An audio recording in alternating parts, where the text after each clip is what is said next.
As soon as I was able to cut the video clip and rearrange it in editing, as soon as I saw the style of animation and how the characters flowed together in the YouTube video, it clicked inside of me.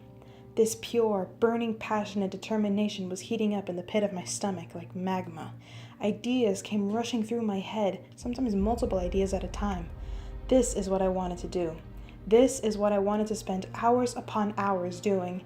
This is what I wanted to put my stamp on. I was a fast learner when it came to technology, and I could visualize what I wanted the final product to look like. The only problem was I needed to learn, and I wanted to learn as much as I could before college. High school was approaching fast, and I thought I would never find out what I wanted to do with my life. The only option that seemed the most logical was audio engineering because nothing truly stuck with me. I loved music and sound design and all things audio, and I was actually pretty good at singing for the most part.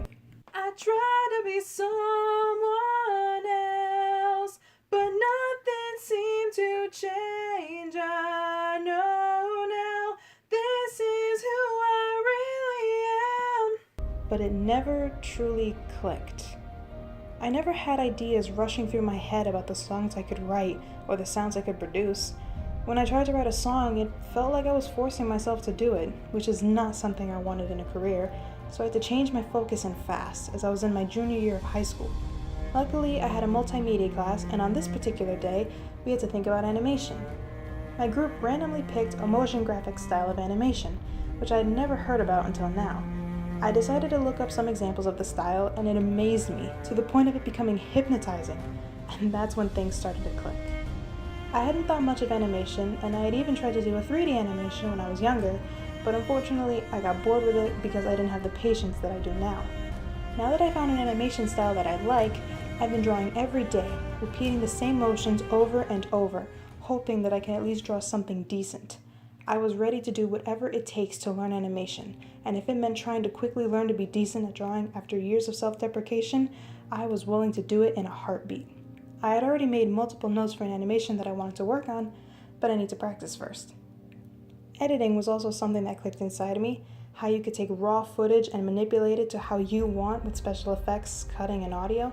Since I'm a big fan of YouTube, I like to see how other creators edit their videos. It gives me a sense of control that I can manipulate this piece of data to look how I want it to with no one telling me otherwise. I've seen unedited footage from a very edit-heavy video and thought to myself, I want to try and do that. In just a few months during my junior year, I've already learned a lot about myself. I like control when it comes to creative projects, if it's something that I feel that I'm capable of doing. I get tons of ideas rushing through my head, and I was a natural-born technology person. Although I have felt envy when someone my age or younger than me talks about how they can edit clips with ease when I was still covering the basics. I have learned to just take a step back, breathe, and remind myself that they obviously started earlier than me, so of course they know more about the software than I do. But I do have plans to become a freelance animator and editor. Granted, this career choice may not be the most rewarding of all careers, but it's something that I would put all of my energy, heart, and soul into. I would just have to make a name for myself so others can see my skills and commission me. Creative works is something I was born to do. It just took me 16 years of my life to realize it. But now that I have, I'm ready to go full force and all out.